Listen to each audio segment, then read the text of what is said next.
Hey guys, welcome back to my YouTube channel. So இன்றைக்கி பார்த்தீங்கன்னா Jan 14th Pongal அன்னைக்கு evening mini vlogோட part 2 தான் நான் உங்கள் கூட ஷேர் பண்ணியிருக்கேன். ஸோ அன்றைக்கி ஈவினிங் மூவி முடிச்சதுக்கப்புறம் டேரெக்டாக வீட்டுக்கு போயிட்டோம். வீட்டுக்கு போனப்புறம் தான் நாங்கள் வந்து பீச்சுக்கு போகலான்னு பிளான் பண்ணியிருந்தோம். ஸோ அப்படியே நானும் ஹஸ்பண்டும் கார் எடுத்துகிட்டு வீட்டிலேருந்து கிளம்பும்போதே 10:30 ஆயிடுச்சு.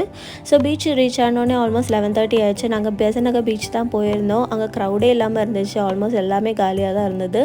ஸோ நாங்கள் பஜ்ஜி சாப்பிட்லான்னு சொல்லிட்டு பஜ்ஜி ஆர்டர் பண்ணியிருந்தோம். பட் அன்ஃபார்ச்சுனேட்லி ரொம்ப நேரம் வெயிட் பண்ணதுக்கப்புறம் சொல்கிறாங்க பஜ்ஜி மாவு காலி ஆச்சுன்னு சொல்லிட்டு கடையை க்ளோஸ் பண்ணிட்டாங்க.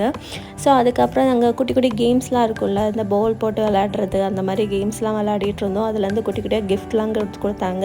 ஸோ இந்த பால் பேலன்ஸ் பண்ணுற கேம் விளையாடினதுக்கு ஒரு ஸ்டிக்கர் எங்களுக்கு கிஃப்டாக கிடச்சிது. ஸோ அதுக்கப்புறம் இன்னொரு பஜ்ஜி ஷாப் போயிட்டு ஆர்டர் பண்ணி வெயிட் பண்ணோடனே போலீஸ்லாம் வந்து அதை க்ளோஸ் பண்ண சொல்லிட்டாங்க. ஸோ அப்படியே லைட்லாம் ஆஃப் பண்ணதோட சைடில் பின்னாடி போய் உட்காந்து சாப்பிட்டுட்டு பீச் கிட்ட மட்டும் ஒரு குட்டி வாக் போயிட்டு அப்படியே திருப்பி ஒரு லாங் ட்ரைவ் போயிட்டு வீட்டுக்கு கிளம்பிட்டோம். ஸோ எங்களுக்கு அன்றைக்கி நாள் அப்படி தான்